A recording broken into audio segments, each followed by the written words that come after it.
Mere days away, on October 29th, 2025, an event unfolds that has never been witnessed in the annals of human history. 3I Atlas, the third confirmed interstellar visitor ever detected, will reach its closest point to our Sun. But here's the chilling twist: it will do so while completely hidden from Earth's gaze. Not merely obscured, but utterly swallowed by the Sun's glare for 3 critical weeks. And what NASA isn't proclaiming from the rooftops is why this timing resonates with such a profound, unsettling significance.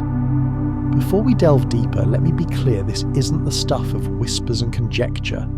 This is the cold, hard reality of orbital mechanics, the undeniable testament of spectroscopic data. And it all converges on one moment, October 29th, when the most chemically anomalous object we've ever observed will kiss perihelion precisely when we are blind to its movements. Here's what almost no one beyond the inner sanctums of astronomical academia is discussing. 3I Atlas has been actively emitting nickel tetracarbonyl. This isn't just unusual, it's unprecedented. This compound has never been observed in nature. Its only known origin is industrial manufacturing. The Very Large Telescope, one of humanity's most powerful eyes on the cosmos, confirmed it 4 grams per second, with a striking, baffling absence of iron. This discovery shatters every established model of cometary chemistry we possess. And then there's the trajectory itself, a 0.2% probability of aligning this closely with Earth's orbital plane by random chance. Add to that its remarkably close passes to Venus, Mars and Jupiter. NASA's own data assigns a cumulative probability of a mere 0.05% for such a series of alignments. If you're here because you seek to understand the unvarnished truth of the data, not the sanitized narratives of official statements, then stay with me. Hit that like button, subscribe if you haven't already, and tell me in the comments whether you believe the timing of this perihelion passage is truly just a coincidence. Because when Harvard physicist Avi Loeb, the same visionary scientist who dared to challenge the scientific consensus surrounding Oumuamua, assigns a 30-40% probability that this object does not have a fully natural origin based on 7 distinct anomalies, we are no longer tiptoeing around fringe theories. We are confronting a cascade of compound statistical improbabilities. We are talking about a sunward-pointing jet that defies standard comet physics, about nickel emissions that perfectly match industrial alloy profiles, about a 3-week blackout period that began mere days ago. And by December 15th, when 3I Atlas makes its closest approach to Earth, albeit still 170 million miles away, we will finally begin to know if those whispered conversations in astronomy departments around the world were in fact entirely justified. Let's dissect what happens during those 3 weeks of cosmic concealment behind our Sun. In late September 2025, a paper emerged on the AR-Sysjov preprint server, its title deceptively unremarkable: Astrometric and Photometric Analysis of Interstellar Object, 3I Atlas. This document, a culmination of observations from 227 observatories worldwide, compiled over 4,000 individual position measurements across 3 months, contained a number that fundamentally reshaped the entire conversation around this object. 33 billion tons. That is the minimum estimated mass of 3I Atlas. This wasn't calculated by direct measurement. We cannot simply weigh objects drifting through the cold vacuum of space. Instead, it was inferred from the absence of something we should have seen: non-gravitational acceleration. When a comet nears the Sun, the volatile ices on its surface sublimate, transforming directly from solid to gas. This liberated gas violently jets off into space, acting like countless tiny rocket engines. This thrust subtly yet measurably alters the comet's trajectory. Astronomers term this non-gravitational acceleration, and it is a hallmark of an active comet. We detect it by meticulously tracking a comet's position over time, comparing its actual path to the purely gravitational one predicted by physics. If it deviates, ahead, behind, or to the side, it signifies outgassing at work. Yet 3I Atlas exhibits almost none of this. Its trajectory adheres to a purely gravitational path within extraordinarily tight margins. The upper limit on its non-gravitational acceleration is less than 15 meters per day squared. For an object demonstrably releasing gas, multiple telescopes have measured the outflow, this is vanishingly small. The only explanation consistent with these observations is profound. The object is so incredibly massive that the thrust from its outgassing is akin to attempting to push an aircraft carrier with a garden hose. The force undeniably exists, but the object's sheer bulk renders the acceleration undetectable, so the mathematical models were run. Given the observed gas loss rate of approximately 150 kilograms per second, measured by the James Webb Space Telescope on August 6th, and given the stark absence of detectable non-gravitational acceleration, what is the minimum mass this object could possess? 33 billion tons. And if one assumes it's composed of rock and ice, with a density akin to other known comets, roughly 0.5 to 0.9 grams per cubic centimetre, then its minimum diameter clocks in at over 5 kilometres, possibly significantly more depending on its internal structure and composition. For context, the two prior confirmed interstellar objects, one Oumuamua 2017 and 2I Borisov 2019, were comparatively minuscule. Oumuamua measured perhaps 200 metres at its widest. Borisov was likely less than a kilometre in diameter. Both were modest fragments, precisely what one would expect for debris naturally ejected from distant planetary systems during their chaotic formation. 3I Atlas, however, is 3 to 5 orders of magnitude more massive than either of them, a staggering factor of 1,000 to 100,000 times heavier. This disparity creates a profound statistical problem, one exceedingly difficult to resolve through natural explanations alone. Objects in the cosmos typically adhere to a power law distribution. For every colossal object, there are exponentially more smaller ones. If a single rock 10 kilometers across drifts through interstellar space, the statistical expectation is hundreds of 1-kilometer rocks, thousands of 100-meter rocks, millions of 10-meter rocks. The numbers explode as you descend in size. This fundamental pattern permeates all of nature crater distributions on the Moon, earthquake magnitudes, asteroid populations within our own solar system. Grand things are rare. Small things are abundant. The universe simply doesn't sculpt as many mountains as it scatters pebbles. Based on our best planet formation models and estimates of how much rocky material is typically ejected from star systems during their chaotic birth, astronomers can roughly calculate the frequency with which interstellar objects of various sizes should traverse our solar system. For something in the 5 to 10 kilometre range, the expected rate is approximately once every 1,000 years, perhaps even once every several thousand years, depending on assumptions about the density of interstellar material and the efficiency of planetary formation. Yet we have been systematically searching for interstellar objects for only about a decade. 1 decade of looking, and we appear to have stumbled upon one of the rarest size classes imaginable. Avi Loeb aptly labels this the mass budget problem. There simply isn't enough rocky debris freely floating in interstellar space, at least according to our current models, for us to be finding such massive objects with such astonishing speed.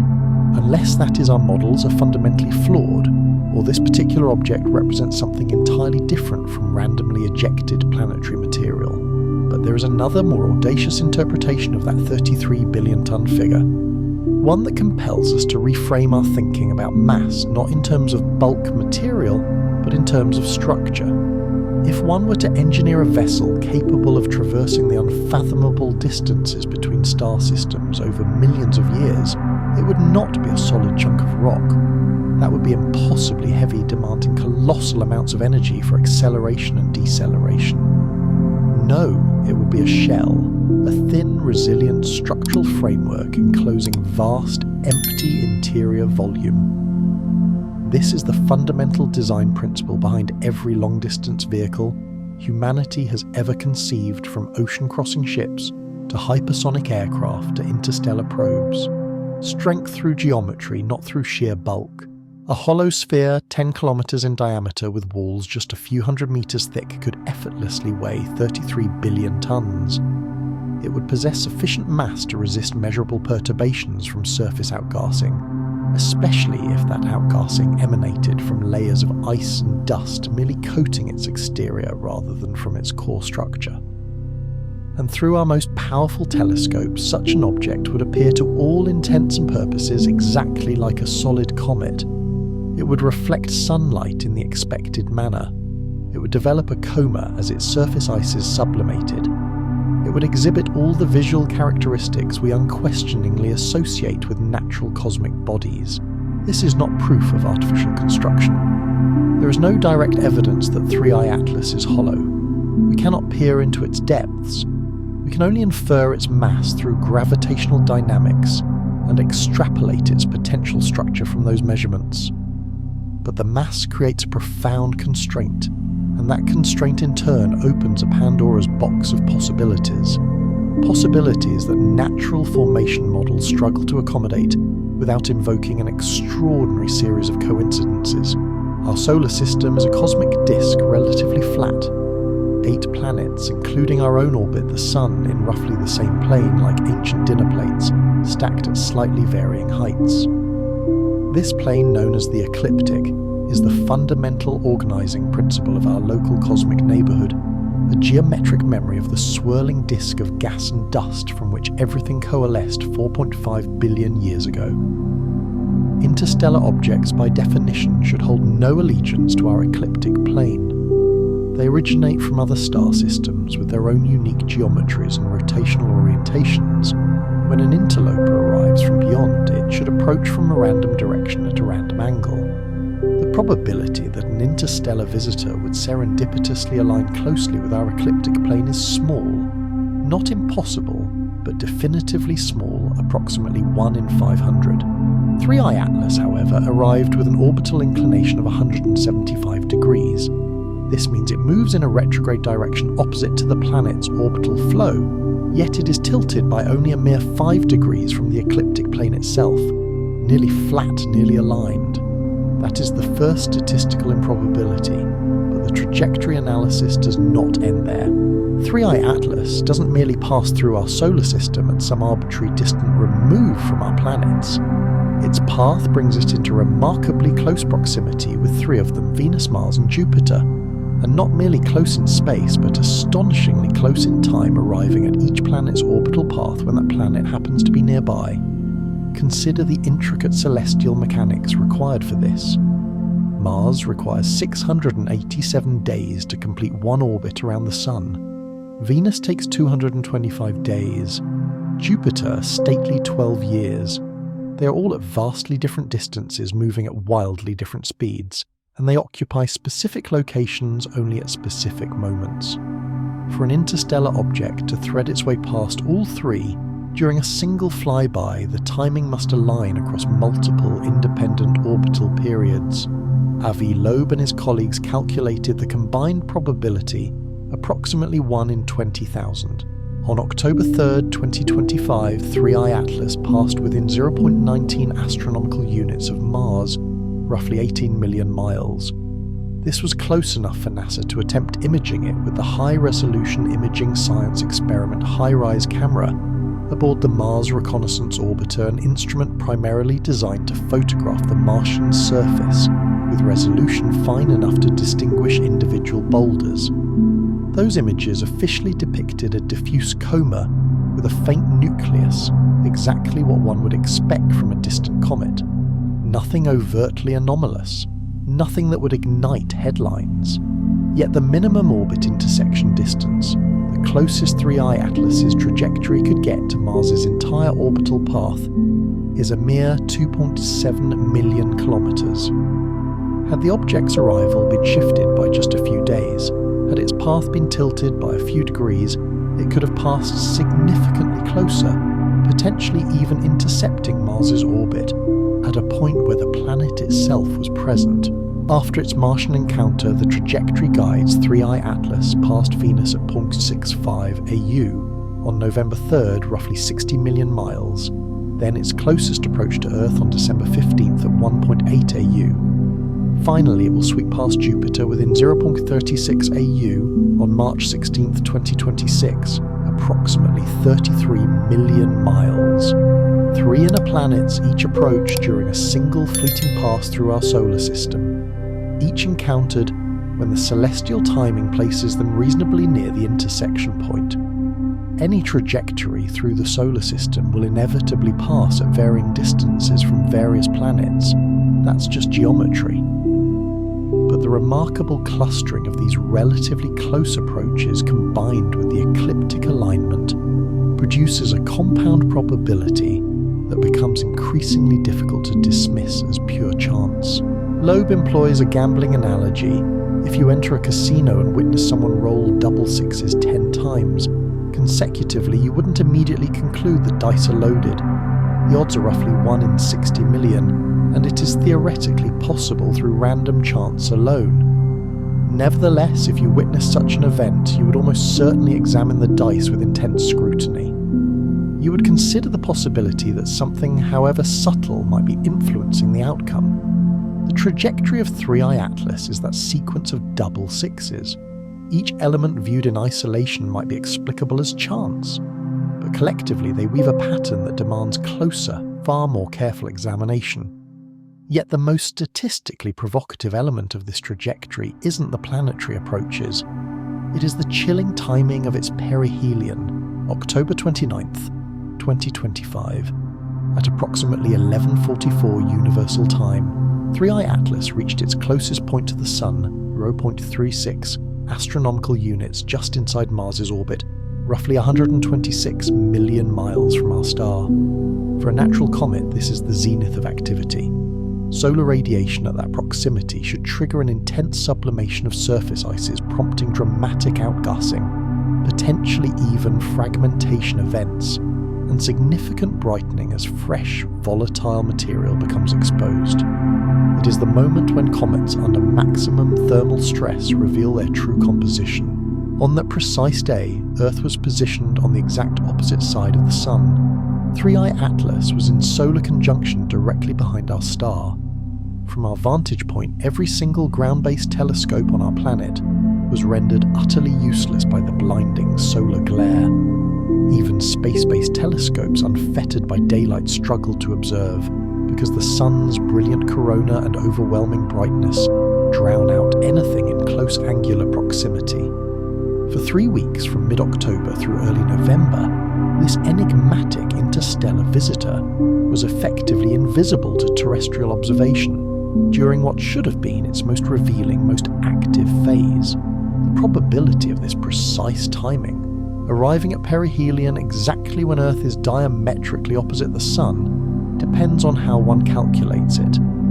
If one considers 3i Atlas's trajectory and randomly varies its speed, slightly shifting its arrival time by a few weeks in either direction, the odds that Earth will be perfectly positioned for solar conjunction at that exact moment range from about 1 in 20 to 1 in 30, depending on the specifics of the orbital geometry. Not impossibly unlikely on its own perhaps, but another layer of improbability piled upon an already improbable stack. Loeb describes this as a hidden vantage point. If one were to design a trajectory that allowed for crucial course corrections to be executed without observation, one could not choose a more opportune moment. Perihelion is the optimal location for what is termed a reverse Earth maneuver, using the Sun's immense gravity to amplify the effect of propulsive thrust while moving at maximum velocity near a massive body. In normal spacecraft operations, the Earth effect is utilized to gain speed. Engines are fired when closest to a gravitational well, because that's when a given amount of thrust produces the largest change in orbital energy. The same principle applies in reverse firing engines to slow down at perihelion, and the Sun's gravity aids in capturing the object into a bound orbit, rather than permitting its escape back into interstellar space. If 3i Atlas executed such a maneuver on October 29th, we would have been utterly blind to it. We would only discover the trajectory change weeks later when the object re-emerged from behind the Sun, and we recalibrated its orbital parameters. As of mid-November, when 3i Atlas became visible again from Earth, preliminary observations suggested its trajectory remained hyperbolic, still on an escape path from our solar system.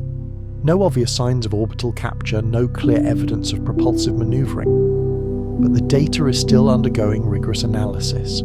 Precise orbital determination demands months of observations from multiple vantage points. Subtle course corrections made at perihelion might not become apparent until we accumulate sufficient baseline measurements to detect minuscule deviations from purely gravitational motion. The European Space Agency's JUICE spacecraft, currently en route to Jupiter, but still relatively close to the Sun, observed 3I Atlas throughout November using multiple instruments. Those observations won't be fully analysed until early 2026 due to data transmission delays and processing time. If there were anomalies, if the object displayed behaviour inconsistent with natural cometary activity, we won't know for certain until those results are published, which means we are currently in a state of observational limbo. We have enough data to confirm 3I Atlas survived perihelion intact. We do not yet have enough data to completely rule out subtle course corrections during the period when it was hidden from Earth's view. That uncertainty, that tantalising gap between what we can see and what might have happened, is where speculation naturally thrives, and where careful scientists must delicately distinguish between legitimate questions and unfounded assumptions. On July 21, 2025, the venerable Hubble Space Telescope captured the first high-resolution images of 3I Atlas, beginning to unveil details invisible to ground-based observatories. The initial observations revealed a teardrop-shaped cocoon of dust enveloping the nucleus with a faint extension trailing away from the Sun, the expected configuration for an active comet responding to solar radiation pressure. But there was another feature that immediately commanded attention, a subtle extension of scattered light pointing toward the Sun rather than away from it. A forward-facing jet where cometary tails definitively should not be. NASA scientists swiftly offered an explanation, an imaging artifact. When photographing an object hurtling at tens of kilometers per second from millions of miles away, exposure time is paramount. The comet moves significantly during the exposure-creating motion blur. And if that motion happens to be directed toward the Sun, as it was, since 3I Atlas was approaching perihelion, one can observe apparent extensions in the direction of motion, even if they are not physical structures. Most astronomers accepted this explanation. Motion blur is a well-understood phenomenon in astronomical imaging. You track either the object or the background stars during long exposures, and whichever you are not tracking will streak. Nothing anomalous, nothing to see here, but by late August, something intriguing unfolded. The Gemini South Telescope in Chile captured new images unmistakably depicting 3I Atlas, with a clear, unambiguous tail streaming away from the Sun, precisely where cometry theory predicts. The object had seemingly developed normal cometary features perfectly consistent with increasing solar heating as it drew closer to perihelion. The scientists who analysed those images declared it confirmation 3I Atlas was behaving exactly like a natural comet should. Case closed, or so it seemed, except the timing raises a subtle yet persistent question. For the first 6 weeks following its discovery, 3I Atlas displayed ambiguous visual features, unusual brightness for its distance and unclear tail structure, that puzzling forward extension. Then, right around the time it crossed inside Mars's orbit and solar heating intensified, it began to look more conventionally cometary. Loeb has suggested, with appropriate scientific hedging, that surface appearance alone might not tell the full story about internal structure. A technological object traversing interstellar space for millions of years would inevitably accumulate cosmic debris dust, ice particles, volatile compounds. All of it would adhere to its surface freezing building up layers. By the time it arrived in another star system, it would be coated with material that would respond to solar heating exactly as a natural comet's surface would. Frost on the windshield, as he famously described it. This is not direct evidence of artificial construction. It is a potent reminder that we cannot definitively determine internal structure from surface observation alone. A natural comet and a technological object cloaked in cometary material might be visually indistinguishable until one could examine them with instruments capable of penetrating beyond the surface, which we currently cannot do. we lack radar powerful enough to probe 3I Atlas from Earth's immense distance. We have no spacecraft in position to conduct close flybys with ground-penetrating instruments. All we possess are telescopic observations of surface features and spectroscopic measurements of outgassed material. From those observations, we know the object is predominantly releasing carbon dioxide. Unusual but not entirely unprecedented. We know it contains water ice, carbon monoxide, carbonyl, sulfide cyanide, and atomic nickel, all compounds found in various solar system comets. We know its surface appears reddish, suggesting organic material akin to what is discovered on primitive asteroids. Everything we can currently measure appears consistent with a natural object, but consistent with natural is not synonymous with definitely natural. It means the observations do not rule out natural formation. They also do not conclusively prove it, especially given the statistical anomalies surrounding its trajectory and estimated mass. In late August, the Very Large Telescope in Chile detected something truly unusual in the spectrum of light emanating from 3I Atlas atomic nickel vapor, released at a rate of approximately 4.6 grams per second as the comet approached the Sun. Nickel emission from comets isn't unheard of. Several solar system comets have exhibited it, and it was famously detected in the interstellar comet 2I Borisov. Planetary scientists believe it originates from the sublimation of metal-bearing minerals or the breakdown of organometallic compounds on the comet's surface. What was profoundly unusual about 3I Atlas was the apparent absence of iron. In nearly every documented comet, nickel and iron appear together in roughly equal proportions. This is no surprise.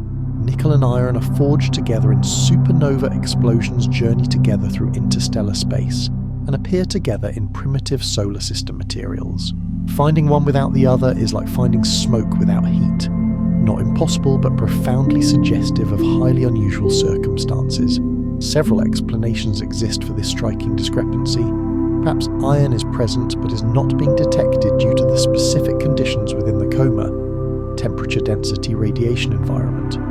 Perhaps the iron is locked within compounds that do not break down as readily as the nickel-bearing materials. Perhaps observational limitations precluded detection at the required sensitivity. Or perhaps 3I Atlas formed in an environment with metal ratios fundamentally different from typical solar system chemistry. Then there is the perplexing dominance of carbon dioxide. Observations by the James Webb Space Telescope revealed that 3I Atlas is releasing carbon dioxide at a rate roughly 8 times higher than water, an unusually elevated ratio compared to most solar system comets, which tend to be dominated by water ice. This could indicate formation in an exceedingly cold region of its parent star system, far from its star where carbon dioxide ice remains more stable than water ice over billions of years. It could suggest the object is genuinely ancient, older than our solar system itself, having formed when the galaxy's chemical composition was markedly different. Or it could represent a surface coating acquired during the object's epic journey through interstellar space. Layers of carbon dioxide frost condense from the gas clouds it traversed. Each chemical peculiarity viewed in isolation has plausible natural explanations. None individually necessitates invoking artificial construction, yet collectively they paint a portrait of an object whose composition doesn't quite align with the typical profiles we've painstakingly established from studying thousands of comets and asteroids within our own solar system. Scientists use the phrase carbon chain depleted. 3I Atlas shows unusually low levels of the 2 carbon and 3 carbon molecules that typically generate the characteristic green fluorescence often observed in comets. Yet in early September, during a total lunar eclipse, when sky conditions were exceptionally dark, astrophotographers captured images distinctly showing 3I Atlas glowing green. Where did this green luminescence originate if the expected carbon chains were depleted, possibly from cyanide, which the Very Large Telescope detected in increasing concentrations, possibly from buried material finally being exposed as surface layers sublimated away, possibly from chemical processes we do not yet fully comprehend occurring under the specific conditions this object experienced. Each anomaly in isolation might be resolved, but the pattern, mass higher than expected trajectory, improbably aligned chemistry subtly off from standard profiles, visual features developing in an unexpected sequence, creates what Loeb describes as a persistent strangeness that demands continued rigorous scrutiny, even as most scientists adhering to Occam's razor reasonably conclude the object is natural. By December 15, 2025, 3I Atlas will have journeyed approximately 400 million kilometers since its perihelion passage, following a hyperbolic trajectory that will carry it past Earth at its closest point. At 1.8 astronomical units, roughly 170 million miles, it won't come particularly near our planet by solar system standards. Mars at opposition can be 15 times closer. Venus during inferior conjunction is 10 times nearer. Even asteroids posing no threat routinely pass within a few million miles.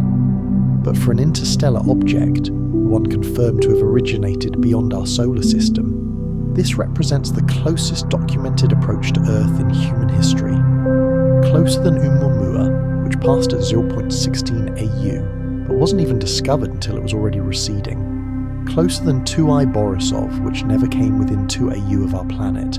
This timing provides Earth's major observatories their unparalleled opportunity to study this object in exquisite detail before it continues its inexorable journey back into interstellar space. NASA's Hubble Space Telescope, the James Webb Space Telescope ground-based facilities equipped with adaptive optics, all will be focused intently on 3I Atlas, capturing data across multiple wavelengths to meticulously characterize its composition, structure, rotation, and activity level. These observations are not merely routine, they are our last best chance to answer fundamental questions before the object becomes too faint and too distant to study. Is its nucleus solid or fractured? Is the outgassing symmetric or focused in discrete jets? Does its rotation appear stable or chaotically controlled? Do any surface features subtly suggest an internal engineered structure? Most importantly, will its trajectory after perihelion perfectly match purely gravitational predictions? Or will we detect evidence of minute course corrections that cannot be explained by asymmetric outgassing alone? The analysis of this data will span months. Precise orbital determination requires a continuous stream of observations from multiple vantage points over extended timescales. Small deviations from expected paths only become apparent when one possesses sufficient measurements to establish a robust baseline and detect departures from it. Which means, even after December's closest approach, even after every major telescope has captured its finest images, we still won't possess definitive, unequivocal answers about the true nature of this object or whether it represents something more profound than mere natural interstellar debris. We will have data, spectra images, brightness measurements, color analysis, gas production rates, dust-to-gas ratios.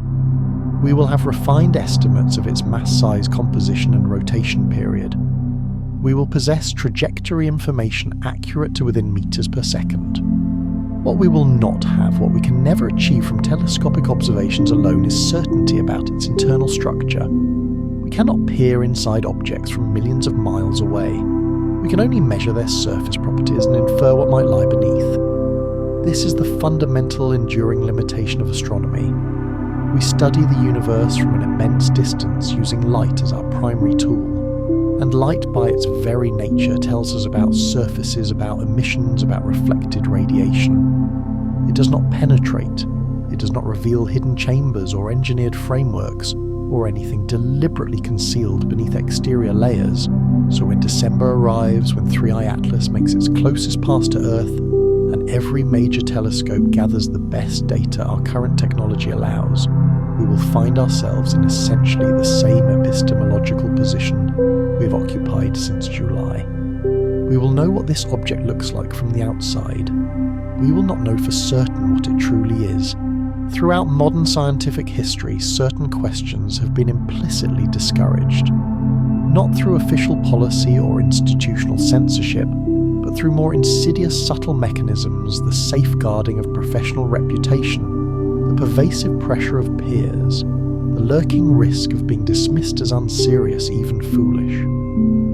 One such question, one that hovers at the periphery of mainstream thought, is this: could any of the objects we routinely observe in our solar system be of technological origin? The response from mainstream astronomy has been remarkably consistent, dismissive, often vehemently so. SETI, the search for extraterrestrial intelligence, meticulously listens for radio signals from distant stars, employing methodologies designed to cleanly separate potential artificial transmissions from the chaotic symphony of natural cosmic noise. This is deemed legitimate science, funded by prestigious institutions, published in peer-reviewed journals, but suggests that a physical object traversing our solar system might warrant investigation as potentially technological, and the reaction shifts dramatically. The very same scientists who painstakingly analyse radio telescope data searching for patterns that should not naturally exist become actively hostile to the idea that we might visually observe something that should not naturally exist. This apparent double standard possesses a logical basis. The universe in its boundless expanse is teeming with natural objects, rocks, ice dust, gas. The cosmos relentlessly manufactures these in endless varied forms.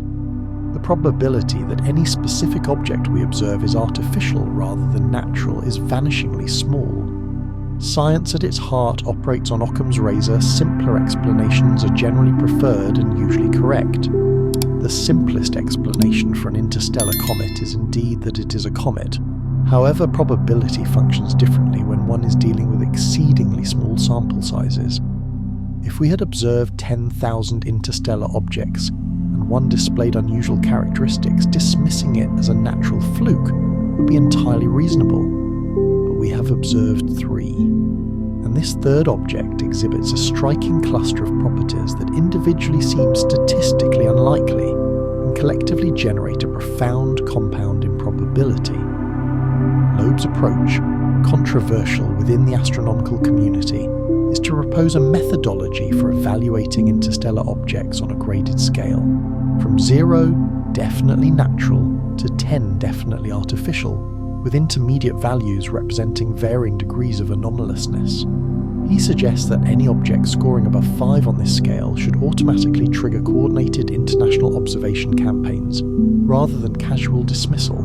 By his assessment, 3i Atlas rates somewhere between 5 and 6, not because there is direct, irrefutable evidence of artificiality, but because the sheer aggregation of statistical improbabilities, trajectory alignment, mass anomaly, timing, coincidences, chemical peculiarities, places it in a category where thoroughness becomes not merely advisable, but scientifically prudent regardless of ultimate conclusions. Most astronomers, however, disagree with this framework.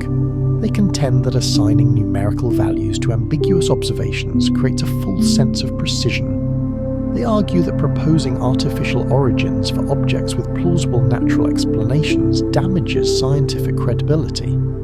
They fear that even raising such possibilities encourages rampant conspiracy thinking among the public, undermining trust in the scientific establishment. These objections carry undeniable weight. Scientific credibility is paramount.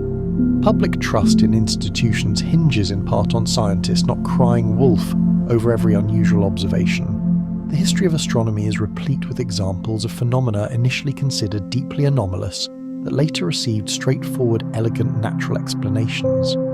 Pulsars initially dubbed LGM, little green men, by their discoverers proved to be rapidly rotating neutron stars. Vast radio bursts once shrouded in mystery are now understood as emissions from magnetars. The infamous Face on Mars revealed itself as a mere messer when higher resolution images eliminated the cunning lighting effects that created the illusion of features. Pattern recognition is a deeply ingrained survival mechanism hardwired into human cognition. We instinctively see faces in clouds, hear voices in static, detect conspiracies and coincidences. This tendency serves us admirably in evolutionary contexts, but it frequently produces false positives when applied to astronomical observations, where statistical flukes occur regularly across truly vast sample sizes, Yet there is a powerful counter-argument, one that Loeb has articulated repeatedly, and that demands serious consideration even from those who ultimately reject his conclusions about specific objects. Science advances not by assuming answers, but by investigating questions. The scientific method does not commence with certainty about what will be found. It begins with profound curiosity about what might be discovered through systematic observation. The question, could this be artificial, is not inherently unscientific. It becomes unscientific only when asked without proper methodology, without falsifiable predictions, without a willingness to accept contrary evidence. But if approached systematically, defining observable characteristics that would genuinely distinguish artificial from natural objects, and gathering sufficient data to test those predictions, accepting the results regardless of preconceptions, then the question fits squarely within scientific inquiry's proper scope. What renders 3I Atlas particularly significant in this overarching context is not any single observation suggesting artificiality. It is the inescapable reality that we are now entering an era where interstellar visitors will become routine observations rather than vanishingly rare events. The Vera C. Rubin Observatory, fully operational as of 2025, will survey the entire visible sky every few nights. Its discovery rate for asteroids, comets, and transient phenomena will exceed all previous surveys combined. Within the next decade, we will likely detect dozens of interstellar objects traversing our solar system, perhaps even hundreds. Each one represents material ejected from distant planetary systems during formation processes we have never directly observed. Each one carries encoded information about stellar environments fundamentally different from our own. And statistically, if technological civilizations exist anywhere in our galaxy, at frequencies even moderately higher than Earth's uniqueness would suggest, then some finite fraction of those visitors will not be natural. Not most, perhaps not many, but some percentage greater than zero. The question therefore is not whether we should investigate every unusual object as potentially artificial. The question is how to investigate systematically enough that we will not miss the genuinely technological ones when they arrive, while simultaneously not wasting precious resources pursuing natural objects whose properties merely seem strange because we lack sufficient data. Loeb's proposed scale represents one attempt to formalize this process. Others have suggested different frameworks. None has achieved consensus, partly because the astronomical community remains fundamentally uncomfortable with the premise that the question deserves formalization at all. But December will deliver data irrespective of comfort levels. When 3I Atlas makes its closest approach to Earth, when telescopes capture their highest resolution observations, when spectroscopic measurements reveal composition in unprecedented detail, we will know more. Not everything, never. Everything from telescopic observation alone, but more. And that data will either reinforce the natural explanation as most scientists expect, or it will unveil anomalies that previous observations missed. Either outcome advances understanding. Either result narrows uncertainty. The truly important thing, the scientifically necessary thing, is that we look carefully enough to distinguish between the two profound possibilities. On October 3rd, 2025, NASA's Mars Reconnaissance Orbiter executed a meticulously planned observation sequence, aiming its high-rise camera, designed to photograph the Martian surface at resolutions fine enough to distinguish features smaller than a meter, toward 3I Atlas during the object's closest approach to Mars. High-rise was never intended for this application. It photographs planetary surfaces from orbital altitudes of a few hundred kilometers, not faint comets, tens of millions of kilometers away. But at a minimum approach distance of approximately 29 million kilometers, the geometry presented an unprecedented opportunity, the chance to resolve 3I Atlas's nucleus separately from its surrounding coma. The images, when publicly released in late October, largely showed what astronomers expected: a diffuse, roughly circular coma of gas and dust encircling a brighter central region. The nucleus itself appeared as an elongated brightness concentration, suggesting either an irregular shape or possibly a close binary pair. Two objects orbiting each other, a configuration observed in perhaps 15% of comets. resolution at that immense distance translated to roughly 30 kilometers per pixel. For an object whose nucleus measures somewhere between 5 and 10 kilometers across, that meant the solid core occupied perhaps 1 pixel, at best possibly a mere fraction of a pixel, utterly insufficient to reveal surface features barely adequate to confirm size estimates derived from other indirect observations. NASA's official statement judiciously emphasized the technical achievement, the first direct imaging of an interstellar object's nucleus from another planet, while carefully noting that the images displayed no features inconsistent with natural cometary structure. Nothing geometric, nothing overtly artificial, nothing demanding an extraordinary explanation. Most news coverage framed the observations as confirmation. 3I Atlas is a comet. Unusual in some respects, but fundamentally natural. The story cycle advanced, public attention gracefully shifted. Yet within the astronomical community, quiet discussion persisted around a subtle detail that didn't quite fit expectations. The brightness distribution in the coma was not symmetrically centered on the nucleus. In typical comets, outgassing produces a coma that is densest near the nucleus and gradually diffuses outward. One observes concentric shells of material, sometimes intricate jet structures, but generally the brightness peaks precisely at the central solid body and diminishes gracefully with distance. It's a matter of basic physics. Material originates from the surface, disperses into space, and follows ballistic trajectories governed by gravity and solar radiation pressure.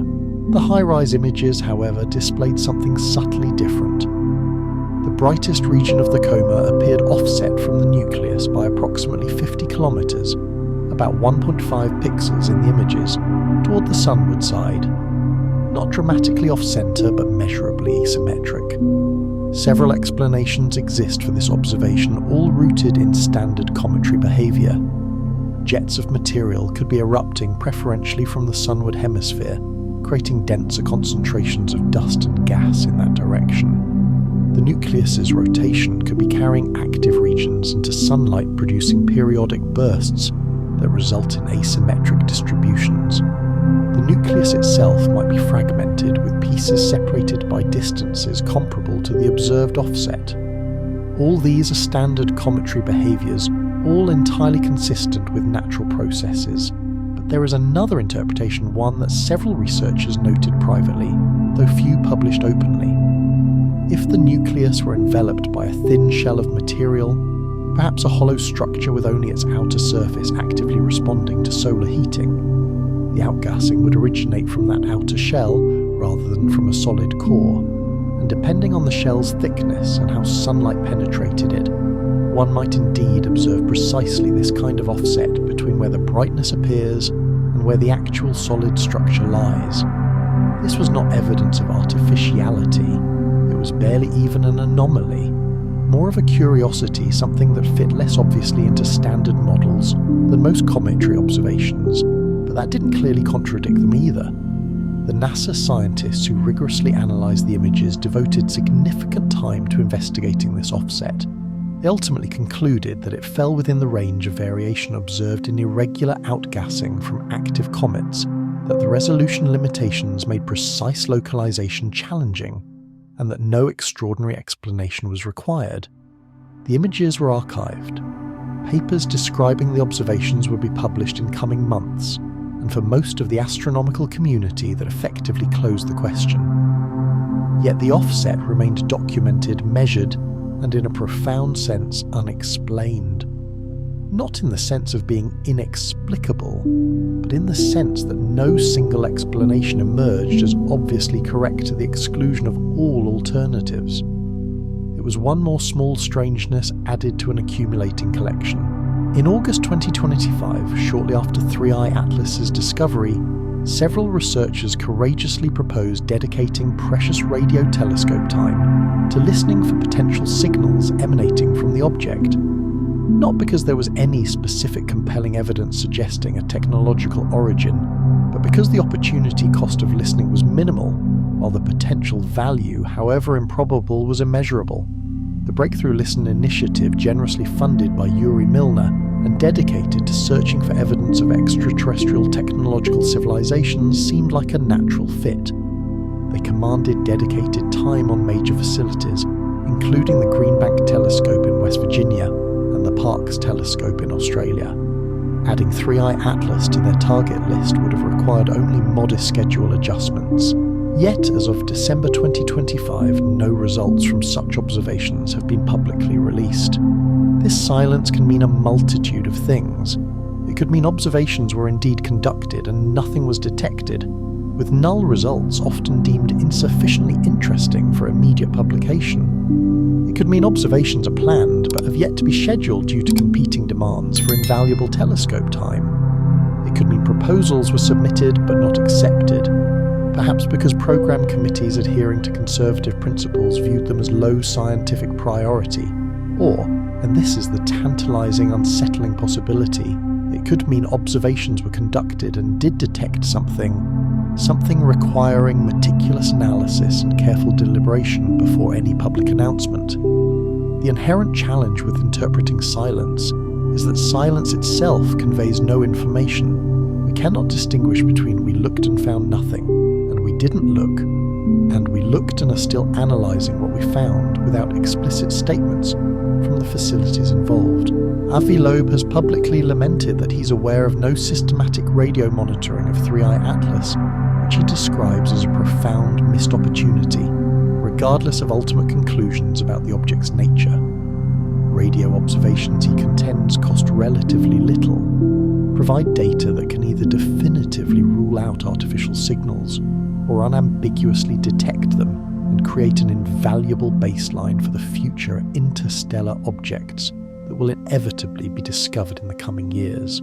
The argument for listening is straightforward. If 3i Atlas were against all odds, a probe it might transmit signals for myriad purposes: navigation beacons, data transmission back to its origin point, communication attempts with any technological civilizations it encountered in this system, or simply routine telemetry.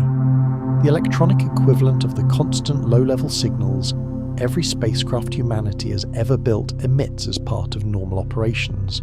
Natural objects, crucially, do not transmit radio signals in narrowband frequencies. Stars and planets and nebulae all emit radio waves as thermal noise, but it is spread across broad, chaotic frequency ranges, utterly devoid of the focused, structured characteristics that unequivocally indicate a technological origin.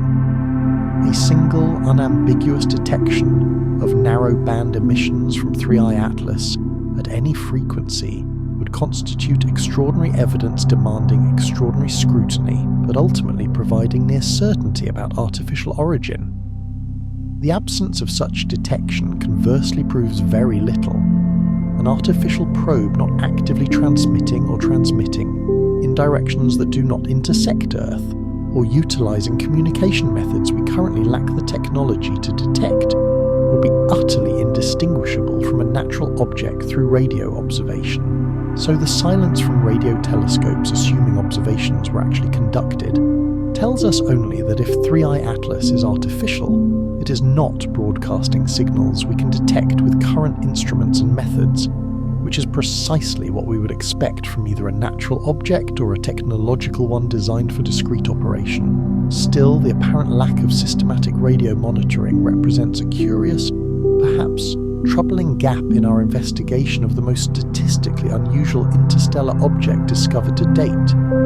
Not necessarily evidence of conspiracy or concealment, but perhaps evidence of institutional inertia, of a pervasive scientific conservatism that prioritizes established research programs over speculative yet potentially paradigm-shifting longshots.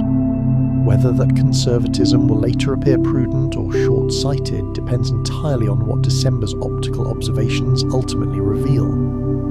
This institutional gap, this organizational void, is a profound challenge. When an object as anomalous as 3i Atlas appears, there is no international body, no unified protocol, no dedicated pool of resources specifically allocated to a thorough coordinated investigation of its potential technological signatures. Individual researchers can propose observations, write papers, make arguments, But without a centralised rapid response framework, the opportunity to gather comprehensive data across multiple instruments and wavelengths can be fractured and crucially missed. The very structures designed to advance science can ironically hinder the investigation of the truly unprecedented. From December 10th through December 20th, 3i Atlas will traverse the portion of its trajectory that affords Earth's major observatories their optimal viewing geometry, close enough for detailed observation, yet far enough that it's not lost in the sun's glare and perfectly positioned in the night sky, where multiple facilities can track it simultaneously across both northern and southern hemispheres. This 10-day window represents the culmination of 6 months of increasingly detailed study since the object's initial discovery. Everything we have learned, the perplexing mass estimates, the improbable trajectory calculations, the baffling spectroscopic measurements, the ambiguous visual observations, has been building toward this moment when we'll gather the highest resolution data possible before 3i Atlas becomes too distant, too faint to study effectively. The observations planned are ambitious and multifaceted. Optical imaging from the venerable Hubble Space Telescope and ground-based telescopes equipped with adaptive optics will capture surface features at the finest resolution achievable from Earth's immense distance. These images will reveal whether the nucleus appears as a single solid body, a contact binary, a fragmented rubble pile, or something less easily categorized. They'll unveil color variations that might indicate compositional heterogeneity. They'll track its rotation period and axis orientation with a precision impossible from earlier observations at greater distances. Infrared spectroscopy from the James Webb Space Telescope will measure thermal emission to determine surface temperature distribution. This is critical for temperature reveals how efficiently solar radiation is being absorbed versus reflected, which in turn constrains surface composition and structure. A solid rocky object heats differently than a fluffy aggregate of ice and dust. A hollow shell with thin walls coated in ice would exhibit a distinctly different thermal response than a solid homogeneous mass. Ultraviolet observations will meticulously track the production rates of various gas species in the coma hydroxyl carbon monoxide carbon dioxide cyanide. Each molecule fluoresces at characteristic UV wavelengths when excited by solar radiation. By precisely measuring emission strengths, astronomers can determine not just what is present, but in what quantities and at what rates it is being released. Changes in these rates as the object continues its trajectory will offer invaluable insights into how solar heating affects different regions of the surface. Polarimetry will measure the polarization state of scattered sunlight. Dust grains of different sizes, shapes, and compositions polarize light differently. These measurements constrain particle properties in the coma, revealing whether the dust resembles typical cometary material or exhibits anomalies in grain size distribution or structure. Photometry will involve precise brightness measurements across multiple filters. Comets frequently vary in brightness as they rotate with different surface regions possessing different reflectivities. By tracking these variations over time, astronomers can determine the rotation period, how fast the object spins, and potentially even map regions of differing composition on the surface. All of this data, collected simultaneously by multiple independent facilities, will be rigorously analysed by teams around the world over subsequent months.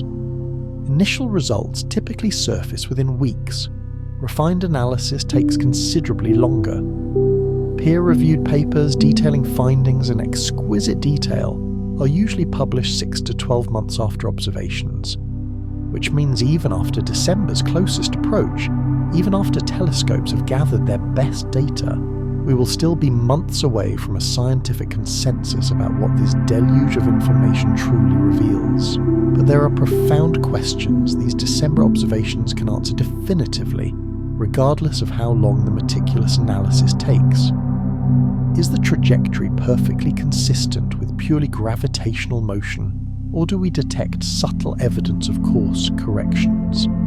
If non-gravitational acceleration is detected at levels inconsistent with the observed outgassing, that would indicate either vastly incorrect assumptions about the object's gargantuan mass, or the the disquieting presence of forces acting upon it beyond simple cometary jet effects? Does the rotation appear stable and natural, or chaotic and possibly controlled natural objects tumbling through space for millions of years typically evolve into stable rotation states determined by their shape and mass distribution? Artificial objects, however, might rotate differently, especially if maintaining specific orientations relative to the Sun or other reference points. Are there any surface features that utterly defy explanation through natural weathering and impact processes? At the resolution available during closest approach, perhaps a few hundred meters per pixel for the finest instruments, geometric regularity or structural organization would be visible if present on the scale of the entire nucleus. Does the outgassing pattern show compelling evidence of focused jets that might indicate preferential venting from specific, perhaps controlled locations, or does it appear diffuse and symmetric as expected from an irregularly shaped rotating natural body? This matters immensely, for artificial objects might vent gases in highly controlled intentional ways, while natural comets typically exhibit more random distributions of active regions. None of these observations, it must be stressed, will prove artificiality. Natural objects can and often do display surprising behaviour. Comets are complex, messy, and fundamentally unpredictable. But systematic anomalies across multiple independent measurements, if they appear, would elevate the questions surrounding 3I Atlas from mere statistical curiosities to genuine, profound scientific puzzles demanding explanation. And that is precisely what December offers the best opportunity we will have to either firmly establish this object as a natural, if unusual, interstellar comet, or to document anomalies that future visitors to our solar system might help us understand when we eventually develop technology capable of intercepting and studying such objects directly, rather than observing them from millions of miles away, despite 6 months of intensive observation by some of the most sophisticated instruments.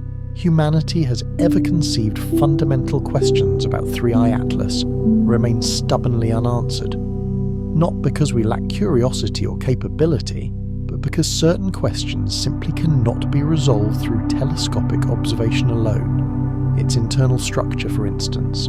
We cannot peer inside objects from millions of miles away. All our instruments measure surface properties, reflected light, emitted gas thermal radiation. Whether the nucleus is solid, fractured, or hollow remains tantalizingly undetermined. Whether it's homogeneously dense or contains internal voids, chambers, or differentiated layers cannot be established without close-range radar or seismic probing, neither of which current missions can provide. Then there's its true composition. Spectroscopy reveals what gases are being released from the surface as it heats. It tells us nothing about what lies beneath those surface layers. A technological object cloaked in layers of ice and dust would release the very same molecules as a natural comet during solar heating. We detect water, carbon dioxide, organic compounds, everything we are currently observing, without being able to distinguish surface frost from bulk composition. Its precise origin point remains elusive. We can trace 3I Atlas's trajectory backward through space, but interstellar distances and cosmic timescales render the identification of a specific parent star system virtually impossible. The object could have travelled for millions of years from any of thousands of stars within our galactic neighbourhood. It could be truly ancient, older than our own solar system ejected, when the galaxy's chemical composition differed subtly from present conditions. And finally, its purpose, if any. This is perhaps the most fundamental unknown. If 3I Atlas is technological, a possibility most scientists deem vanishingly unlikely, but cannot completely exclude, we possess no framework whatsoever for understanding its mission. Is it an explorer, a surveyor of resources, a desperate survival mission from a dying civilization, an automated probe continuing operations long after its creators have vanished? The spectrum of possibilities is limited only by human imagination, and imagination, when extrapolating from a sample size of 1, provides notoriously unreliable guidance. These profound unknowns define the very limits of what December's observations can hope to reveal. We will acquire better data, higher resolution images, more precise spectroscopy, refined trajectory measurements. We will narrow uncertainty in multiple parameters, but we cannot from Earth definitively determine whether 3I Atlas is natural or artificial through remote sensing alone. That ultimate question demands either the unmistakable detection of unambiguous signals, radio transmissions, visible propulsion geometric surface features at scales our telescopes can resolve, or eventually direct investigation with spacecraft capable of a close approach. Neither seems likely in the immediate future. The closest approach on December 15th places 3I Atlas at 1.8 AU from Earth, approximately 170 million miles. No existing mission possesses the trajectory or propulsion capability to intercept it. Designing, building, and launching a probe to rendezvous with an object hurtling at 67 kilometers per second, relative to the Sun, would demand years of preparation and colossal cost, justifiable only if initial observations revealed characteristics so profoundly anomalous that international cooperation on an emergency basis became politically feasible. Current observations, while undeniably unusual in aggregate, do not yet rise to that threshold. They portray a massive object with an improbable trajectory alignment releasing gases consistent with cometary composition. Strange, yes. Inexplicable, not definitively. So December's window represents our best and likely final opportunity to study 3I Atlas in detail before it continues its journey back into the interstellar void, possibly never to be observed again by human eyes or instruments. What we learn in those precious 10 days will fundamentally shape how we approach future interstellar visitors. If 3I Atlas proves thoroughly ordinary, despite its initial statistical peculiarities, the lesson will be that improbable trajectories sometimes occur purely by chance, that massive interstellar objects may be less rare than current models suggest, and that unusual chemistry can emerge from formation environments we've never directly sampled. If, however, anomalies stubbornly persist in December's data, if observations reveal features that resist straightforward natural explanation, the lesson will be dramatically different, that we urgently need better frameworks for investigating objects whose characteristics do not fit established patterns, that statistical improbabilities demand systematic follow-up rather than casual dismissal, and that the question, could this be artificial, deserves methodological rigour rather than reflexive rejection. Either outcome advances scientific understanding. Either result provides invaluable data for evaluating future discoveries. But only one outcome, persistent documented anomalies that accumulate into a compelling pattern subtly suggesting intent rather than chance, would fundamentally alter humanity's understanding of its place in the cosmos. By January 2026, 3I Atlas will have passed its closest approach to Earth and will be receding into the outer solar system, generally headed toward the orbital region of Jupiter.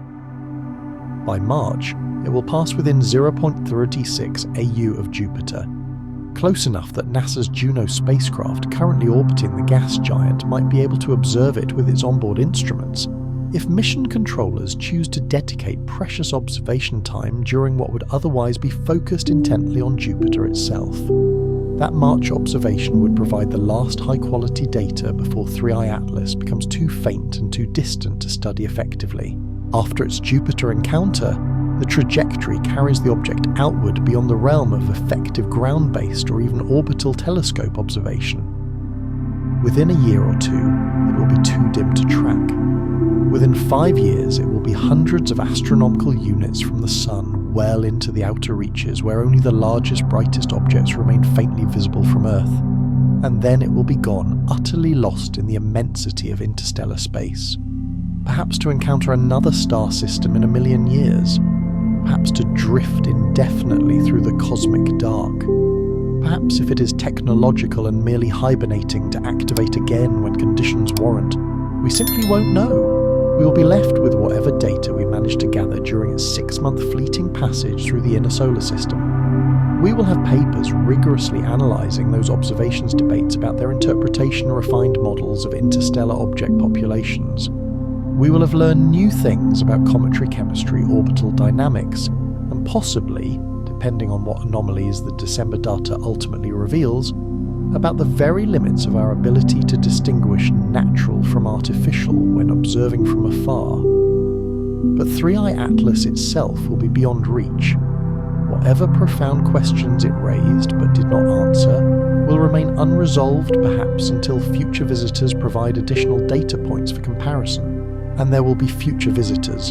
The discovery rate for interstellar objects is accelerating with dizzying speed. In the 8 years between Oumuamua's discovery in 2017 and now, we have confirmed 3. The Vera Rubin Observatory's unparalleled survey capacity suggests we will find one every few months once the system reaches full operational capability.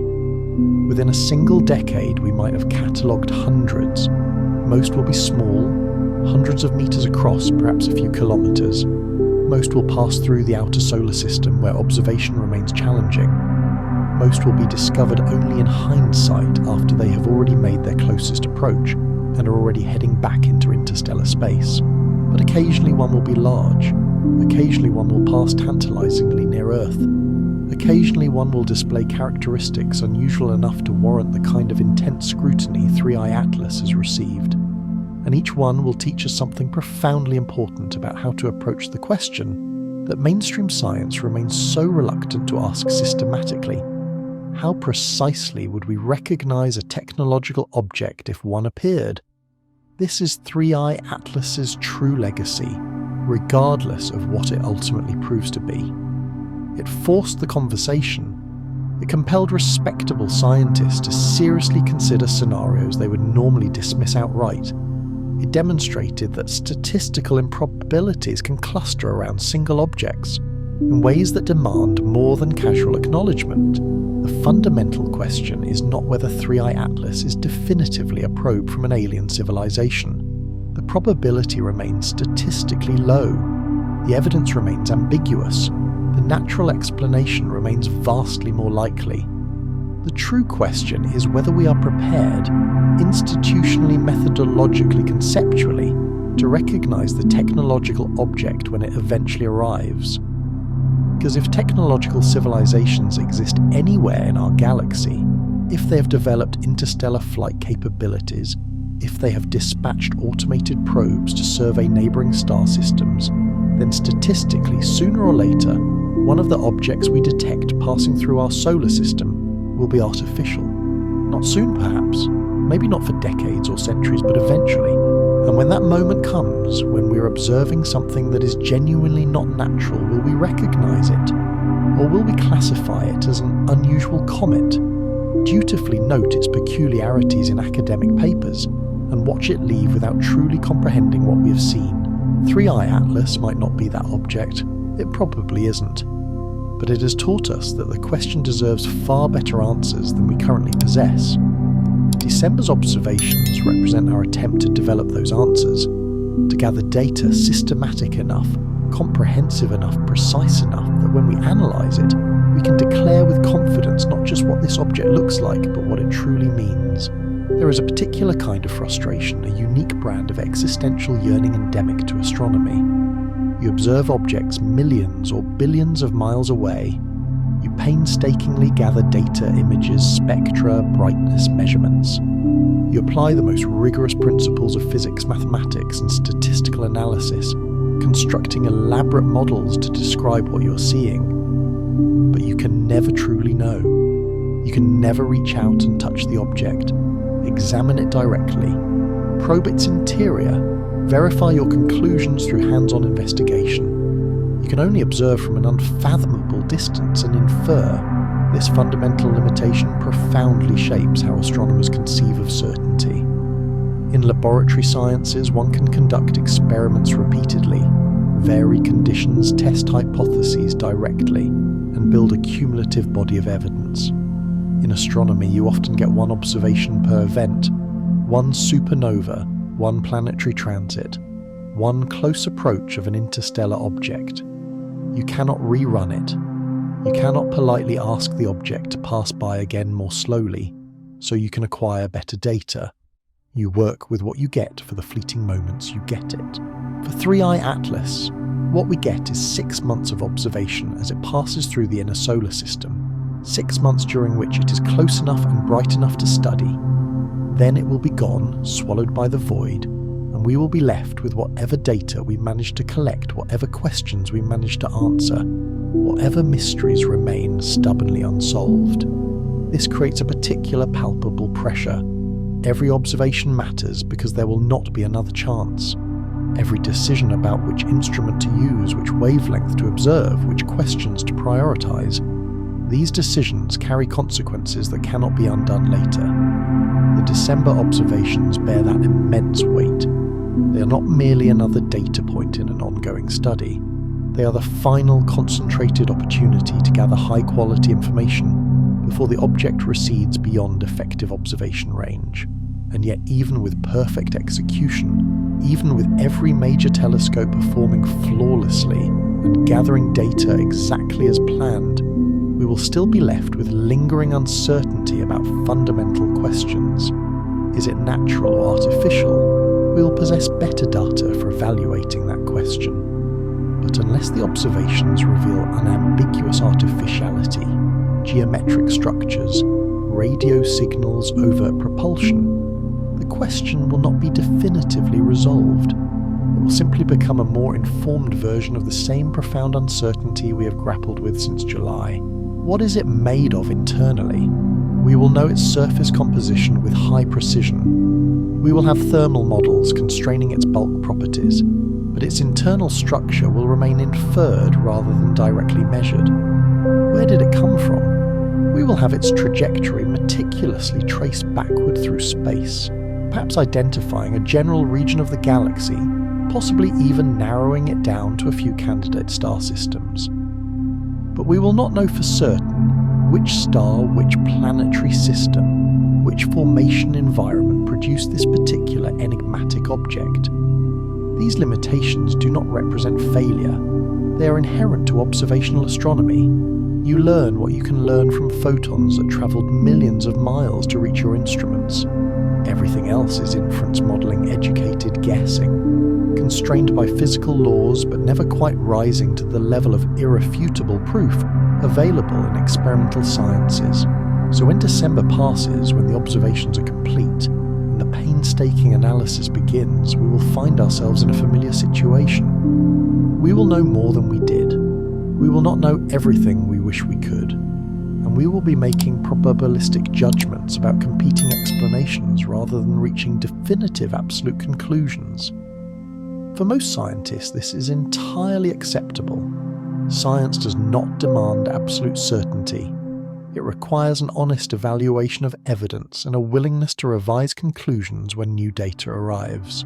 If December's observations show 3i Atlas behaving exactly as a large carbon dioxide-rich comet should behave, outgassing, predictably rotating, naturally displaying no anomalous accelerations or structural features, then the scientific consensus will undeniably solidify around the natural explanation.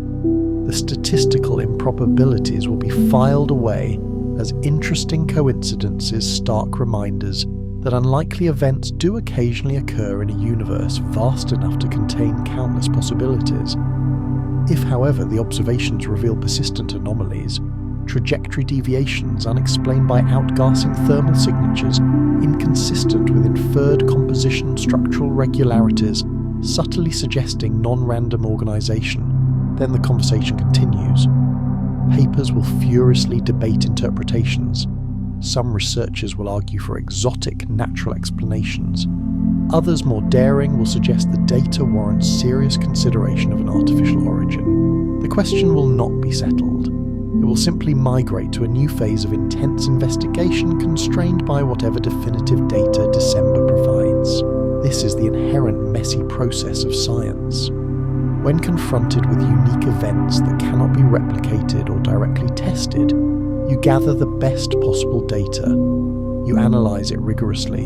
You argue about interpretation. And eventually a consensus emerges, not because everyone agrees absolutely, but because one explanation accounts for more observations more elegantly than the alternatives. But there's something profoundly unsettling about that process when applied to objects like 3I Atlas.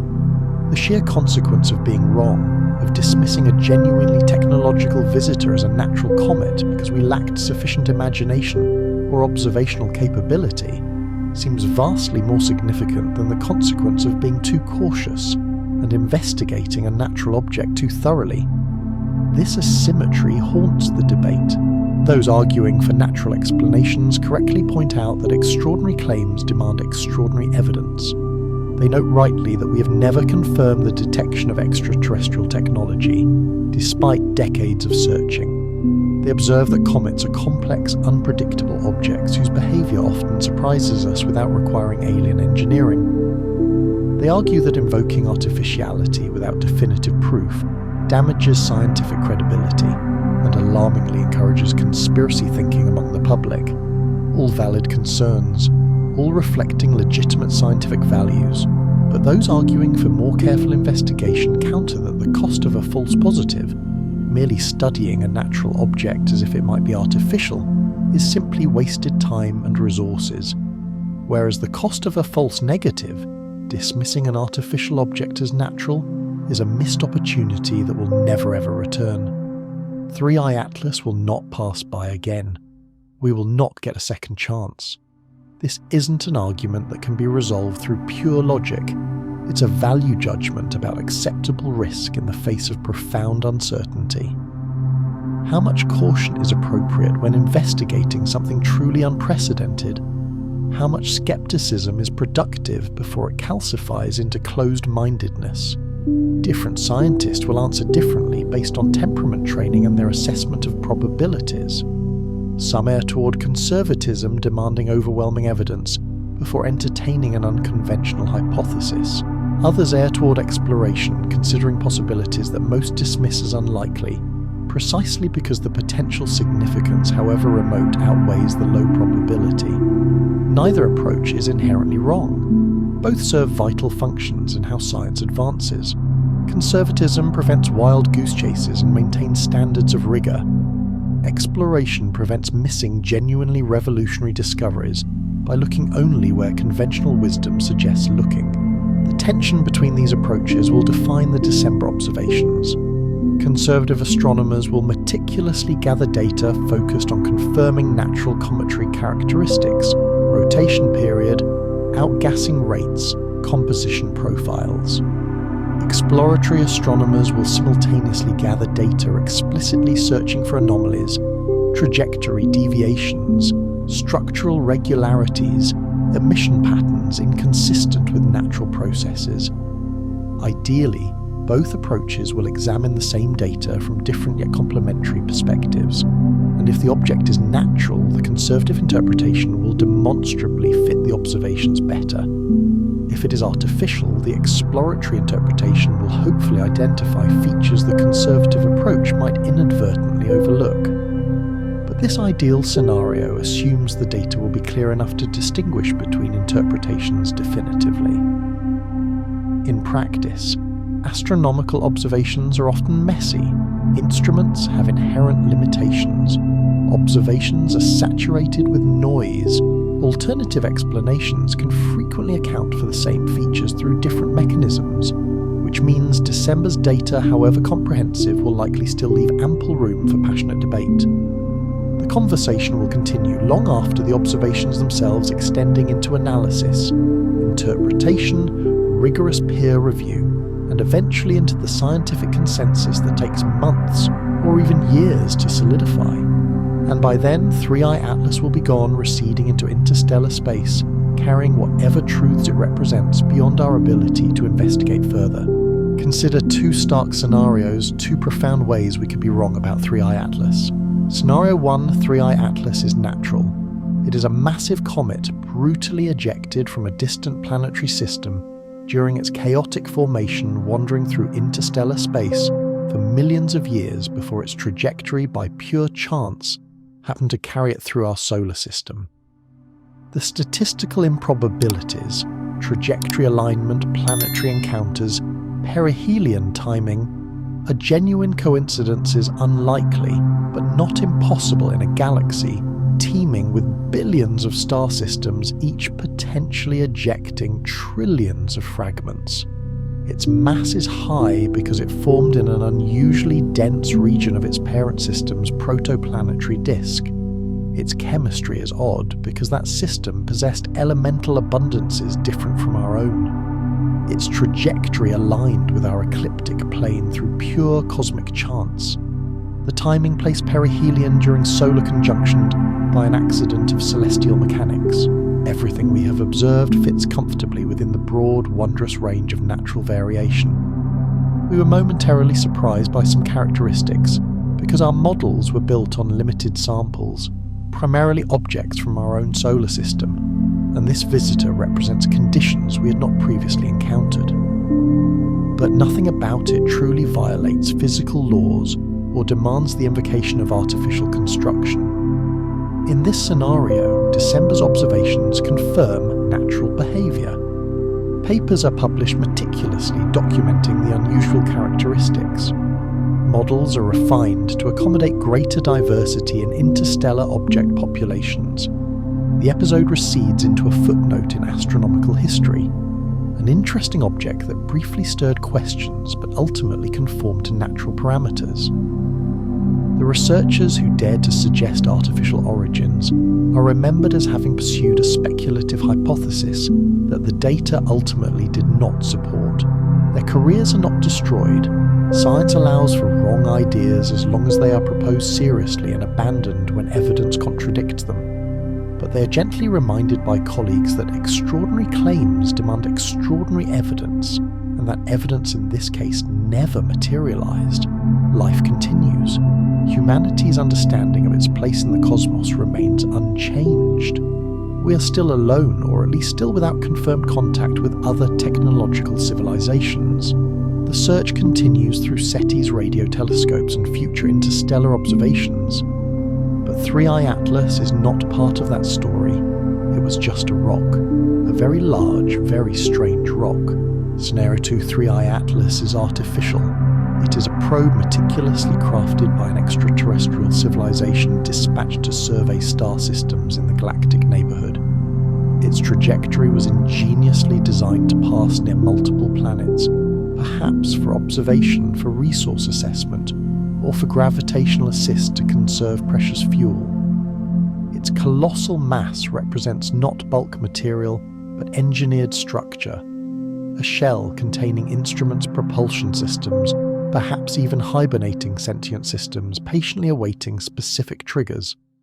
The surface coating of ice and dust accumulated during its millennia-long interstellar voyage provides both thermal protection and a perfect camouflage, making the object appear entirely natural to casual observation. The outgassing we have measured emanates from that surface layer responding to solar heating exactly as a comet's would. But beneath it lies technology we do not possess instruments to detect from millions of miles away. The perihelion timing during solar conjunction was no coincidence, it was planned. The object executed subtle course corrections behind the sun while Earth's prying eyes were blinded, utilizing propulsion systems so efficient they produced no obvious exhaust plumes. It is now on a modified trajectory, perhaps captured into a long elliptical orbit, perhaps headed toward a specific destination in the outer solar system where it will conduct extended observations. In this scenario, December's observations might or might not reveal the profound truth.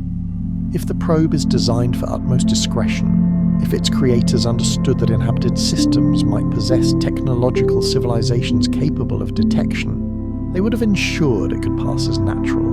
The observations might show subtle anomalies. Trajectory deviations slightly larger than outgassing can explain thermal signatures that don't quite match composition, structural hints of regularity, but nothing definitively conclusive, nothing that would convince hardened skeptics. And so humanity watches the object recede, having meticulously documented something genuinely extraordinary, without ever truly recognizing it. Future historians, when the truth eventually becomes clear, perhaps through the detection of other probes, perhaps through direct contact with the civilization that built them, We'll look back at December 2025 as the moment we had the chance to understand and failed to ask the right questions. The researchers who bravely suggested artificial origins will be tragically vindicated, but decades too late. Their caution was appropriate.